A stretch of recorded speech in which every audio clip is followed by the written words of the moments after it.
Swachh Bharat mission ಯೋಜನೆಯಡಿ ಕೊಪ್ಪಳ ಜಿಲ್ಲೆಯ ಜಿಲ್ಲಾ ಪಂಚಾಯತ್ ಹಲವು ಗ್ರಾಮ ಪಂಚಾಯಿತಿಗಳನ್ನು 2016-17ನೇ ಸಾಲಿಗೆ ಬಯಲು ಬಹಿರ್ದೆಸೆ ಮುಕ್ತ ಗ್ರಾಮ ಪಂಚಾಯಿತಿಗಳನ್ನಾಗಿ ಮಾಡಲು ನಿರ್ಧರಿಸಿದ್ದು, ಇದಕ್ಕಾಗಿ ಜಿಲ್ಲೆಯ ಹಲವು ಗ್ರಾಮ ಪಂಚಾಯಿತಿಗಳ ಪೈಕಿ ಗಂಗಾವತಿ ತಾಲೂಕಿನ ಶ್ರೀರಾಮನಗರ ಗ್ರಾಮ ಪಂಚಾಯಿತಿಯು ಒಂದಾಗಿದೆ.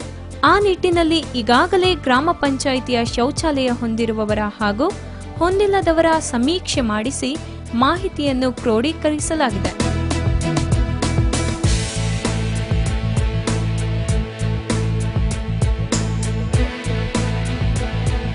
ಇನ್ನು ಇಲಾಖೆಯ ಅಧಿಕಾರಿಗಳು ಹಾಗೂ ಗ್ರಾಮ ಪಂಚಾಯಿತಿಯ ಚುನಾಯಿತಿ ಪ್ರತಿನಿಧಿಗಳ ಸಭೆಯನ್ನು ನಡೆಸಿ ಯೋಜನೆಯನ್ನು ಪರಿಣಾಮಕಾರಿಯಾಗಿ ಅನುಷ್ಠಾನಗೊಳಿಸಲು ತೀರ್ಮಾನಿಸಲಾಯಿತು.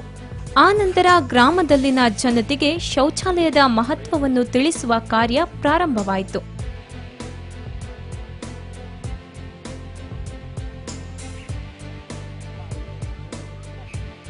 ಇಂಟ್ರೆಸ್ಟಿಂಗ್ ವಿಷಯ ಏನಪ್ಪಾ ಅಂದ್ರೆ, ಈ ಗ್ರಾಮದಲ್ಲಿ ಬಯಲು ಬಹಿರ್ದೆಸೆಯನ್ನು ತಡೆಗಟ್ಟಲು ಇಲ್ಲಿನ ಪಂಚಾಯಿತಿ ಅಧ್ಯಕ್ಷರಾಗಿ ಶ್ರೀನಿವಾಸ ಕರಟೂರಿ ಅವರು ಬೆಳಗಿನ ಜಾವವೇ ರಸ್ತೆಯಲ್ಲಿ ಹಾಜರಿದ್ದು ಬಯಲು ಬಹಿರ್ದೆಸೆಗೆ ಹೋಗುತ್ತಿದ್ದವರನ್ನು ತಡೆದು ನಿಲ್ಲಿಸಿ ಅವರಿಗೆ ಕೈ ಮುಗಿದು ಕಾಲಿಗೆ ನಮಸ್ಕಾರ ಮಾಡಿ ತಮ್ಮ ಮನೆಯಲ್ಲಿಯೇ ಶೌಚಾಲಯ ನಿರ್ಮಿಸಿಕೊಳ್ಳುವಂತೆ ವಿನಂತಿಸಿಕೊಂಡ್ರು.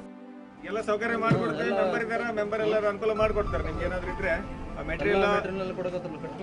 ಅದಷ್ಟೇ ಅಲ್ಲದೆ ತಾವೇ ಖುದ್ದಾಗಿ ನಿಂತು ವೈಯಕ್ತಿಕ ಶೌಚಾಲಯ ನಿರ್ಮಿಸಿಕೊಳ್ಳಲು ಮುಂದೆ ಬಂದವರಿಗೆ ತಮ್ಮ ಸ್ವಂತ ಹಣದಲ್ಲಿ ಶೌಚಾಲಯ ಪ್ಯಾನ್ಗಳನ್ನು ಉಚಿತವಾಗಿ ನೀಡಿದ್ರು.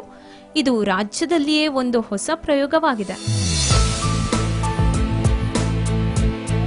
ಇಂಥದ್ದೊಂದು ಪ್ರಯತ್ನದಿಂದ ಗ್ರಾಮದ ಎಲ್ಲಾ ಜನತೆ ತಾವೇ ಸ್ವ ಇಚ್ಛೆಯಿಂದ ಸರ್ಕಾರದ ಮಹತ್ವಪೂರ್ಣ ಯೋಜನೆಯಾದ ಈ ಸ್ವಚ್ಛ ಭಾರತ ಮಿಷನ್ ಯೋಜನೆಯನ್ನು ಬಳಸಿಕೊಳ್ಳುತ್ತಿದ್ದಾರೆ.